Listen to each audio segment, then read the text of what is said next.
We have a great panel here today. Thanks very much for joining us. Covering the Trump White House, a simple, normal beat, right? Absolutely. Never a dull moment. How's it going? How's it coming along? It's going okay, you know. Occasionally, you know, you send a DM and everybody overreacts, but you know, I think this has been you know, an incredible experience for all of us. I mean, none of us expected this. Many of us didn't expect Trump to win, and it sort of turned the beat upside down. You know, the way that you used to think you had to cover the President of the United States kind of no longer applied after he took the oath of office on January 20th, and it's been sort of that way ever since. And your life has changed, Jim Acosta, since the Trump administration took office. It has. You know, we need security, you know, wherever we go covering these rallies. I mean, that is not something that I experienced up until this point. You are under attack by the press office of the White House of the United States of America, which is sort of a new experience. They do it publicly and privately. You know, troll armies are unleashed on a daily basis and so on. There are attempts to threaten and intimidate and bully us. But you sort of have to rise above that and keep plowing through and do your job. Maggie Haberman, you've covered Donald Trump for a long time. How have things changed since he became president? They haven't. I mean, honestly, they haven't. He has a bigger office. He's got, you know, government service employees, and he's got all different kind of staff.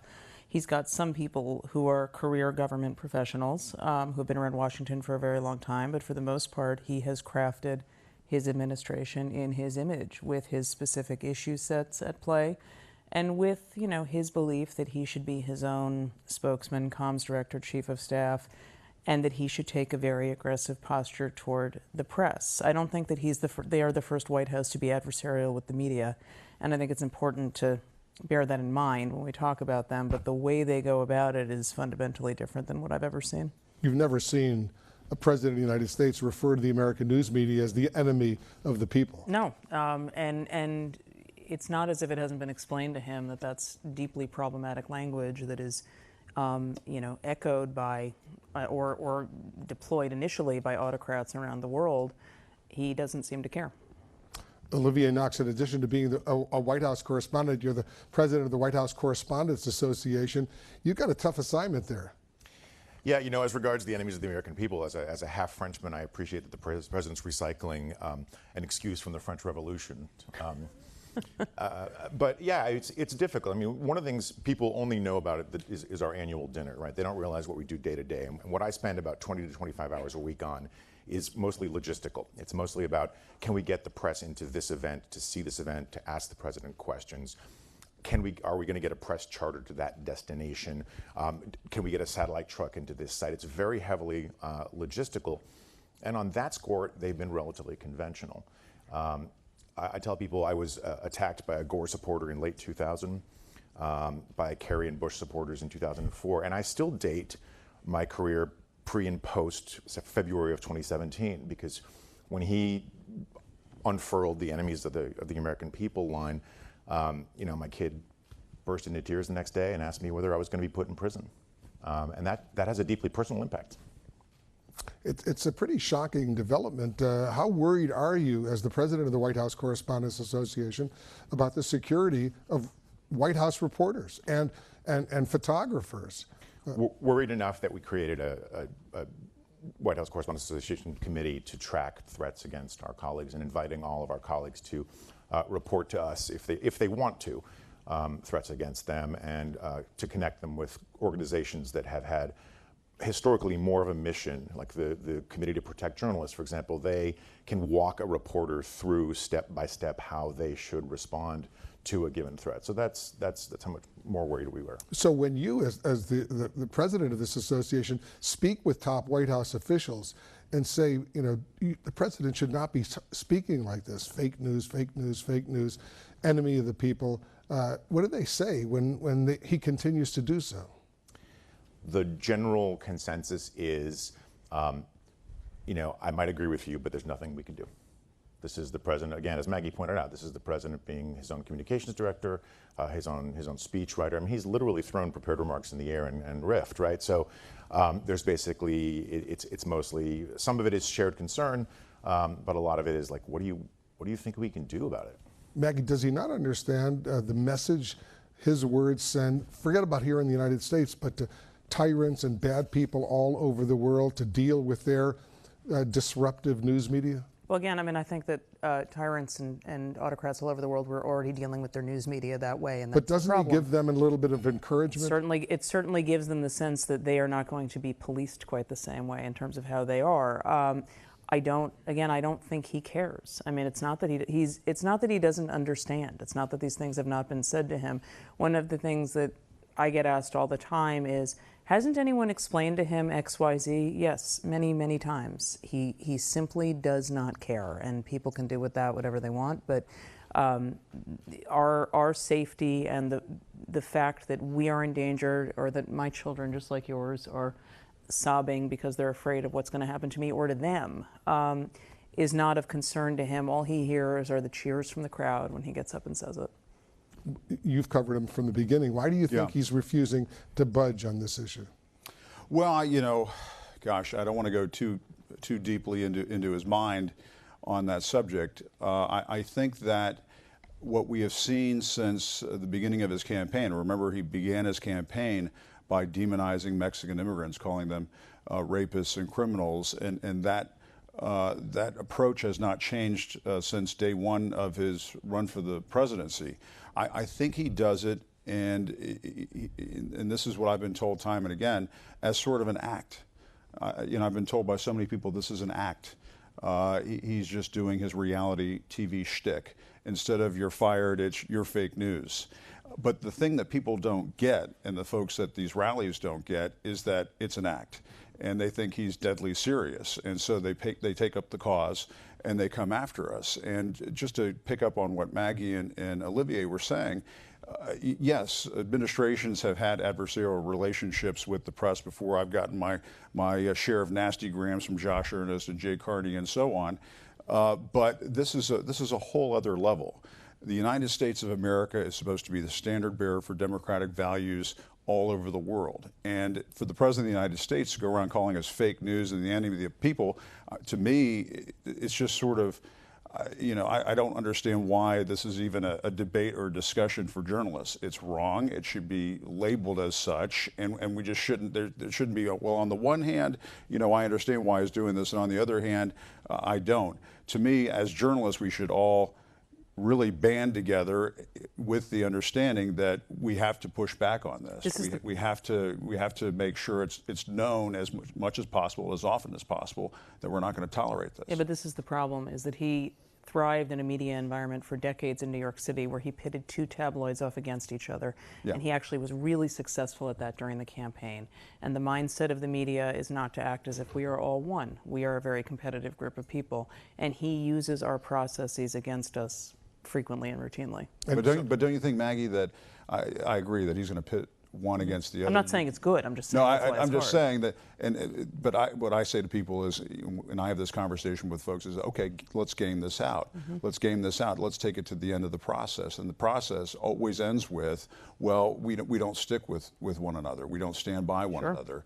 And who does that serve? Right. Who does that help? What cause does that advance? We're saying the same thing. Yeah. No, I'm not disagreeing with you. It's very, very hard to get a plurality of us to think that. Let me just tell you, as somebody whose job technically it is to.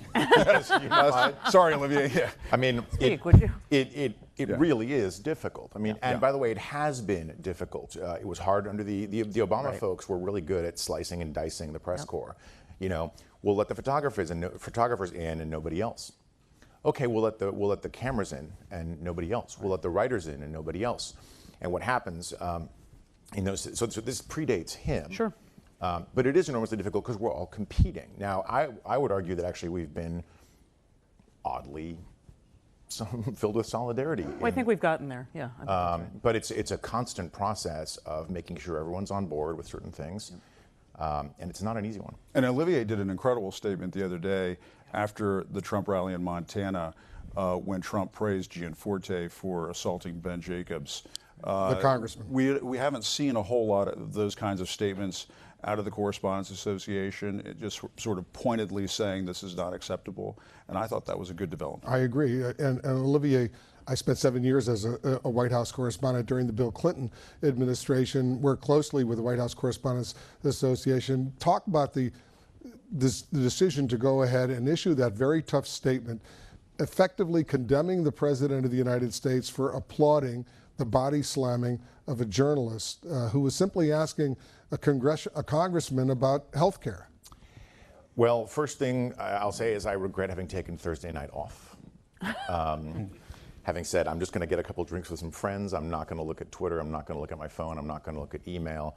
Going to bed feeling good about humanity, and waking up on Friday to an iPhone that was steaming. My inbox was so full of hot takes. You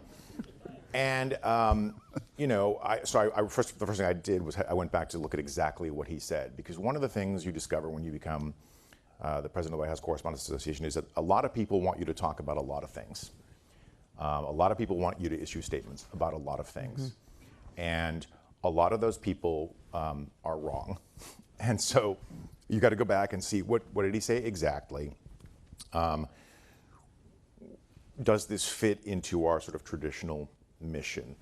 And this was a hard one on Friday in that respect, because as Jim points out, that we don't typically police the president's remarks in that kind of setting.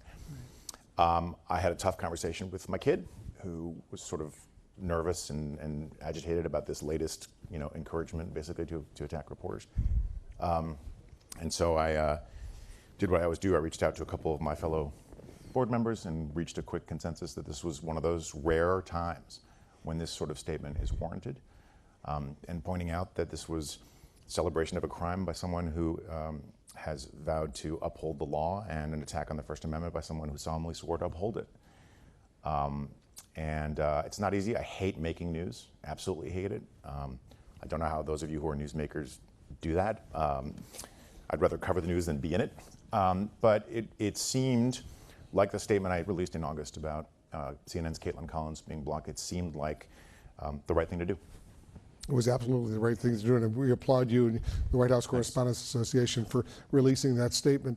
You said something intriguing, that the president is behaving now the way he used to behave when there was a competition between two tabloids in New York City, the New York Daily News, the New York Post. You worked for the Daily News, right? I worked for both. You worked for both. So you take us inside and separate tours. Elaborate on that. What he was doing then is similar to what he's doing now. Sure. I mean, look, there was actually much less rhetoric about "you're all terrible" and so forth and so on, because it was similar to how right now he's calling every reporter in sight, which we've seen over the last week.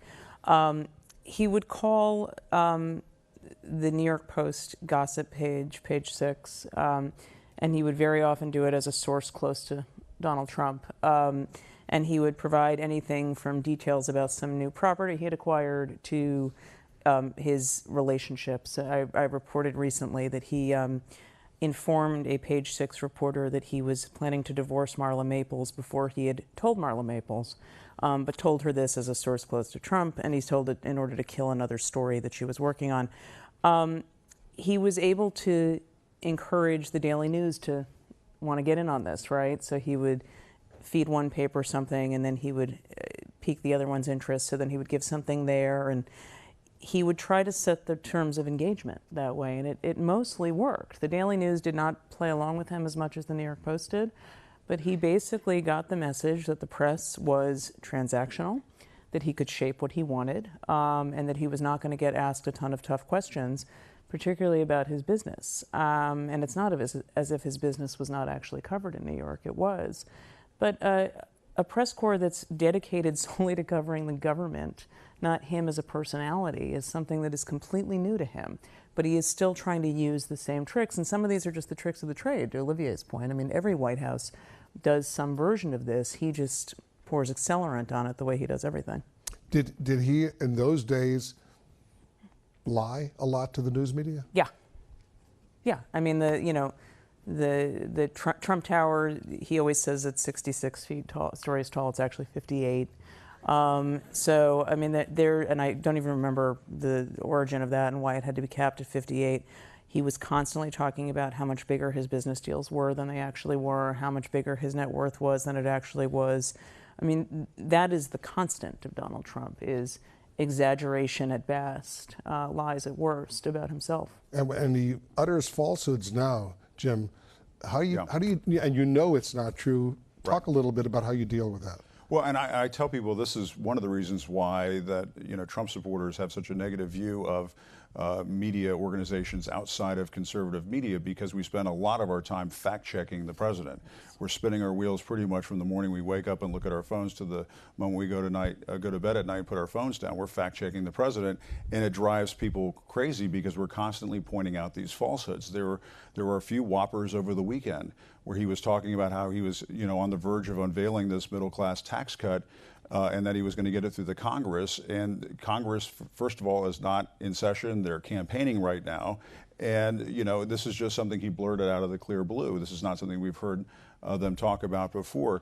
And the list goes on and on. I mean, you can just go from Barack Obama wiretapped me at Trump Tower to what he said this morning about unknown Middle Easterners making their way up through Central America in this caravan. And it's lie after lie after lie after lie. Now, if you are in the White House press corps, what do you do? We hear this all the time, this debate on social media. Do you call it a falsehood? Do you call it a whopper? Do you call it a lie? My sense of it is we've gotten to this point now where I think we can probably feel comfortable regarding most of these statements as lies.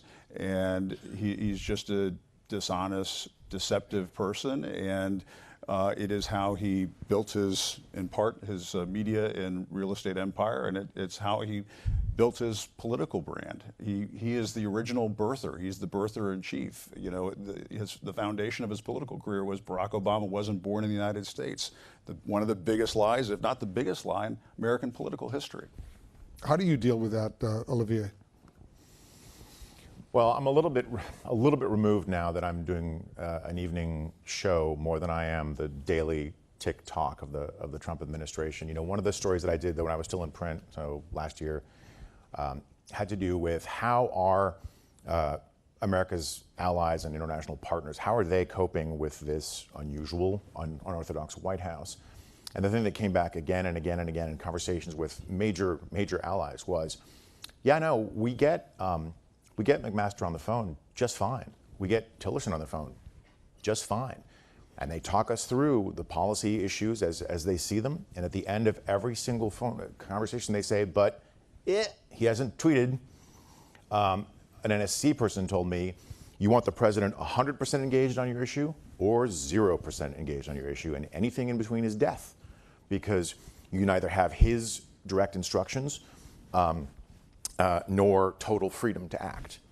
And so it poses an enormous challenge. I've done some fact checking on a few issues, on a few shows, though I don't do it nearly as well as Daniel Dale on Twitter, who methodically goes through all of the rallies. One of the things I just want to point out, when the White House first got on Twitter in the Obama era, one of the questions I had was, how much do we have to respond to these? How much do we have to feature these?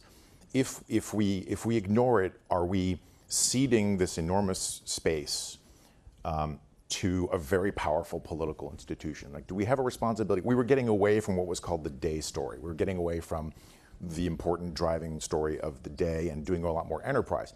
For the simple reason that if everyone's doing the day story, then there's no reason to go to your website if everyone's doing the same story. So we were trying to differentiate. And I was asking, okay, day story's fine, but do we have a responsibility, a new responsibility now, to track the most powerful institution in American political life across the social media landscape? Do we have a responsibility to put whatever that is in context? Because they're reaching a sizable chunk of the American people directly. So do we have a responsibility to say, President said this, here's what it might mean, here's where it is correct, here's where we know it's not correct. And I feel like this is, you referred to an accelerant earlier. I don't know what is above an accelerant, but obviously that's one thing that's happened under this president because of the way he's embraced embraced Twitter and used it to reach a certain segment of the population directly. You know, Maggie, it's fascinating. He clearly has this love-hate relationship with the New York Times and the Washington Post, for that matter. Goes after the Jeff Bezos. It's not the same. But the It's New different York with the Times Times. is obviously very, very special. Yeah. The failing New York Times. Right. He keeps calling it the failing New York Times, but he often wants to special. call up a reporter and do an interview with the New York Times. Talk about that. So the New York Times, in his mind, I think represents the elites who didn't give him acceptance to the world that he wanted entree to when he was a developer from Queens. And I mean, most of his time in the 70s and 80s in New York City and 90s was spent trying to get acceptance. I mean, one of the themes of his presidency is how much this is about wanting a head pat in some form from the media, which is bizarre when you think about the amount of time he spends trying to undermine and discredit us. But he has a fascination with the paper that is, it's just fundamentally, I mean, I think, he resents Jeff Bezos, I think, because Bezos has a lot more money than he does. And I think that that's ultimately where it comes down to with him. But the Times, he'll still say to friends, somebody told me last year that he has said to them, before I was president, I was only on the front page of the New York Times X number of times, and now I've been on 43. And I mean, it was clearly more than 43, but B, this is how he views this. And I think the degree to which, I don't think people understand, because it's hard to process, and I've discussed this with a bunch of former advisors of his, but how much he wakes up every day thinking about how to keep himself in the headlines and in the news and on the front page. And a lot of the untruths and distortions and race-baiting comments and what have you, a lot of it is aimed at that. When I was a White House correspondent, this was during the Bill Clinton administration, almost every working day there would be a White House press briefing on camera. Joe Lockhart would brief, Mike McCurry would brief. We would have that almost every day. Recently, I think this month, there's been one, or maybe two over the past 2 months. But we've started hanging plants in. But on the other hand, the president is meeting with reporters. He's doing a lot of interviews. He's stopping at gaggles. He's walking out. He's answering reporters' questions. What's more productive? Listening to Sarah Huckabee Sanders answer questions at a White House briefing, or hearing directly from the President of the United States? I wouldn't put productive and a Sarah Sanders briefing in the same sentence. But to me, and Olivier can speak to this as well, there used to be and you know this, Wolf, there used to be a functional purpose to the White House briefing. Everybody would gather in and ask all sorts of different policy questions, and the press secretary would come out with a big briefing book and would theoretically have answers to most of our questions. My understanding, and I've talked to somebody recently about this, is that on days that they have briefings, they'll start briefing Sarah Sanders or Sean Spicer at 5:30 in the morning, getting them prepared for these briefings. They'll spend hours and hours putting these briefing books together, and then they'll walk into the room and not use any of the material, because what they would rather do is perform for the president. They would rather spar with individual reporters in the briefing room to his delight, because that's essentially what they see as a way to maintain their job security. But I mean, the way that the White House briefing is supposed to work is we're supposed to get answers to questions on a variety of fronts: foreign policy, economic issues. We have reporters who come in from Bloomberg and Reuters and all sorts of different wire services, and they're all expecting answers to various questions. And Sean Spicer, for example, during his reign, couldn't even pronounce Bashar al-Assad. I mean, that's how much they were struggling with these types of questions. My sense of it is that the White House briefing should come back, but as Maggie was saying, Trump likes to be his own communications person. The thing that he's been doing lately, and this is something that's rather remarkable, you see this on TV now, and you see this, Wolf, because I'll come on your show and talk about it. He'll do these South Lawn departure press gaggles. He'll walk out onto the South Lawn of the White House and start taking questions from reporters. Why does he like to do that? One reason why he likes to do that, we can only hear him, and you can't hear any of the questions. The helicopter is making so much noise, Marine One is making so much noise, you can't hear any of the questions from the reporters unless we remember to put a lavalier on before we go out there. And so you'll hear Donald Trump just sort of go from one reporter to the other, answering questions the way he wants to answer them, making things up as he goes along, and sparring with individual reporters before he gets on Marine One. You put it in the briefing room, and I've said this to various people at the White House, you know, if you tell Donald Trump that they've done various movies and TV shows in the briefing room, he might find it interesting to go into the briefing room, or he might find it interesting to allow us to have briefings again. But I think that they've just decided, and Bill Shine is a part of this decision making, that Trump is a better spokesman than the press secretary, and they just get into too many thickets if they open things up to reporters. He's the communications director The over at the White House. Exactly. But all of us as journalists, we welcome, Maggie, the fact that the president's spending more time answering reporters' questions. Look, I don't like the idea that there are no briefings, but I have to say that if I had to pick which one I would rather in this administration, I would rather just ask him questions. Of course. Because he's going to be the one setting the policy or not, regardless. What I do find frustrating, and he's I think answered something like 300 questions over the last couple of weeks. But to Jim's point, they're done there's a reason that they don't do formal press conferences, and it's because we would all have time to prep. We would all have time to kind of negotiate how we were going to ask certain questions and make sure that we would get the clearest answer from him. We would make sure we weren't wasting questions. He tries to benefit from the element of surprise. So that's why he'll just call up a reporter, because the reporter isn't necessarily expecting to hear from him. It is all fundamentally always on his own terms. And that is what I think we have to do our best to try to avoid. You want to weigh in, Olivia? Yeah, let me say a kind word for Sean Spicer, which is that the Skype seats, the idea of bringing in some number of local or regional reporters to ask about matters of local or regional import, I thought that was great. Yeah, me too. When Sarah brings in a senior administration official connected to the headlines into her briefing, I think that's great. Me too. One of the best briefings, just from my personal interest, one of the best briefings I've seen at the White House in 20 years was when they brought in the people from the Pentagon who are responsible for the sorting and identification of human remains coming from North Korea. It was relevant. It was interesting. That kind of stuff I think has a lot of value. The briefing is great in part because smaller outlets, the ones who don't have senior officials on speed dial, smaller outlets or specialized outlets can sometimes get in a question. Ditto the foreign press. And these folks either don't go to the departure or they don't get called on at the departure. And for those folks, the briefing is a significant loss. The other thing I would say is I've always told people that a White House press secretary not answering a question is also a newsy event. Exactly. Decline to endorse something, Yep. decline to condemn something, sidestep something. So I think that they have a lot of value, and you have to allow for the fact that every presidency customizes communications based on what they view as their own strengths, and it's very clear they've decided that he is, in fact, their best, strongest voice. I want you to elaborate on something you said, Jim. Take us inside one of these President Trump political rallies. He's got 10,000, 15,000, 20,000 people. Tonight he's going to be in Texas at this huge event for Ted Cruz. I wish I could get there in time. Yeah, well, you're not going to make it tonight, but what's it like being in that pen, that closed-off area, surrounded by all these very, very ardent Trump supporters?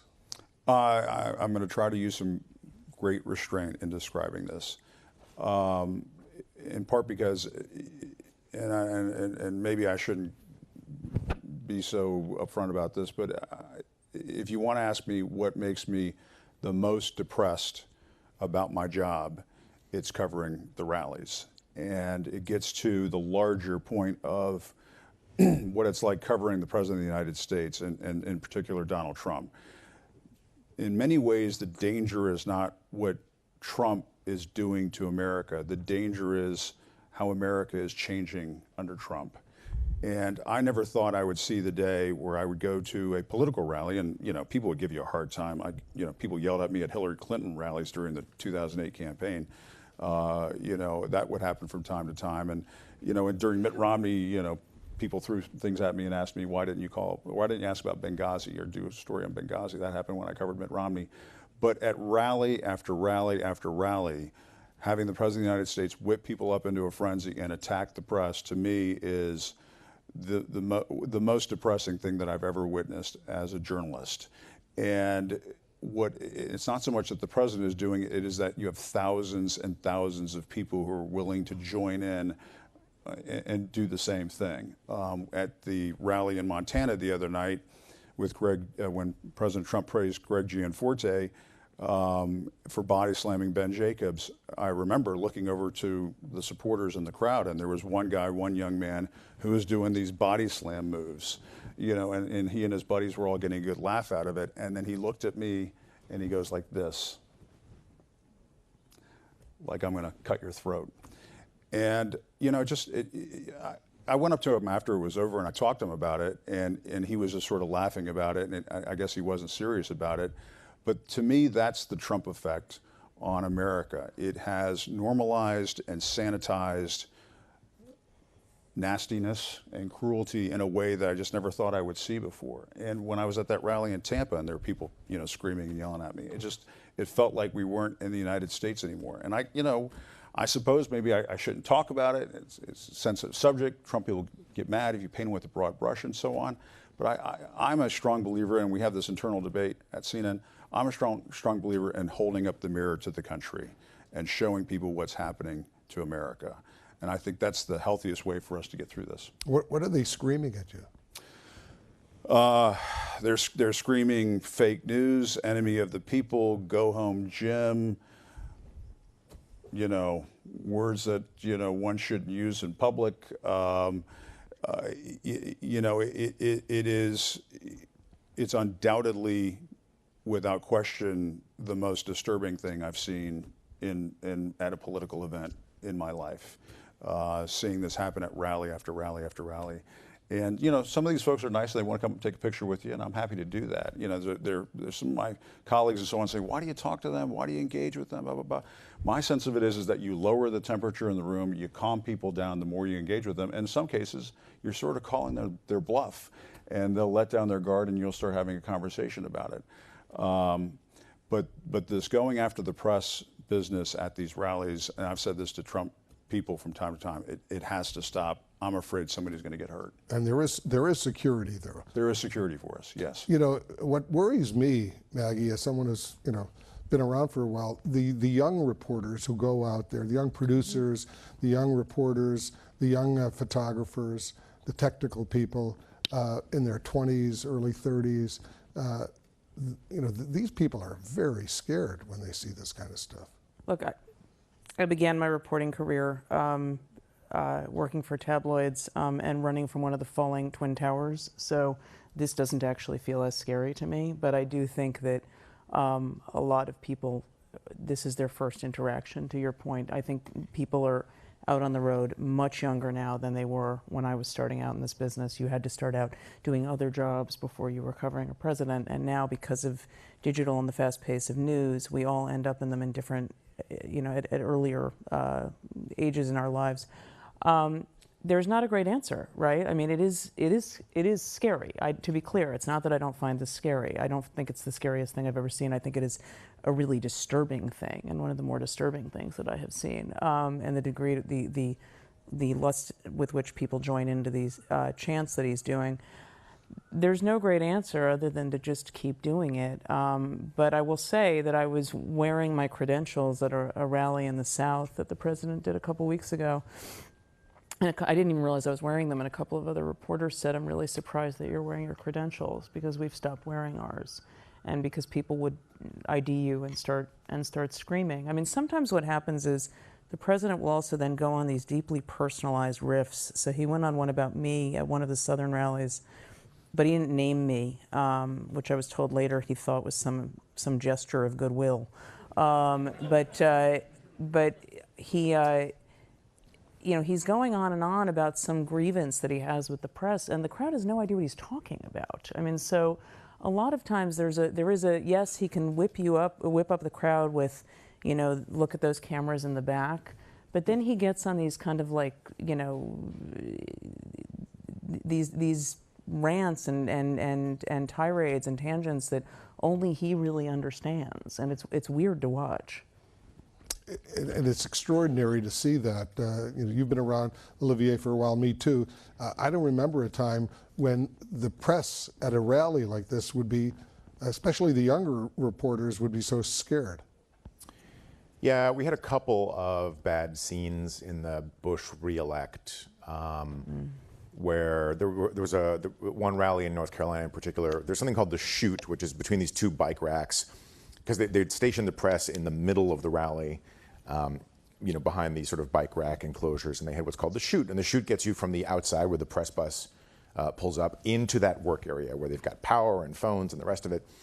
And they'd made the chute really narrow and through this very angry crowd. And this one guy was spitting on as many reporters as he could, and he made one mistake, which is that he yelled right in the face of Patsy Wilson of Reuters, who was actually one of George W. Bush's preferred reporters. Word got back up the chain. The chutes got wider and less scary. And I don't know that we get that level of attention to detail today. We're out of time, but very quickly, everybody, we'll start with you, Olivier. What's one thing you wish your readers and your viewers and your listeners knew about the work you do that maybe they don't know? How much covering the president means not covering the president. Means talking to Congress, means talking to agencies, means talking to embassies, means talking to think tankers, means that it's the end-all and be-all is not the moment when he's in front of Marine One taking questions. It's not the briefing. It's not any of that. It's all this other background work that we do all day. People make fun of us for saying we wish the briefing were back. But I want to emphasize, that is just one part of this really complicated thing. Basically, we are looking for overlap of information, but not overlap in interest in keeping the information secret. That's right. Yeah, just to piggyback on that, I think that's exactly right. I think that people have a misconception, and I think the president has certainly helped foster this, that we're all sitting around waiting for like our Oppo handout or our phone to ring, and that's just not how we do our jobs. And most of us are working the phones all day long and spend a ton of time trying to make sure that there is a lot of backup to everything we put in the paper. The thing I would say is, and this is would be directed at the Steve Bannons of the world, who think we're a bunch of elitists. I was raised by a single mother. My dad is a Cuban immigrant. I put myself through college. I worked my way up through Knoxville, Tennessee, and Dallas, and Chicago, and local news before going to CBS and then on to CNN. I, along with my fellow journalists who cover this White House press corps, we come from all walks of life. And, think twice before you demonize that person that you're sitting across from or standing across from at a Trump rally. We might be more like you than the president is. Let's give our White House correspondents a big round of applause. We're really grateful to you guys for what you do. Thank you.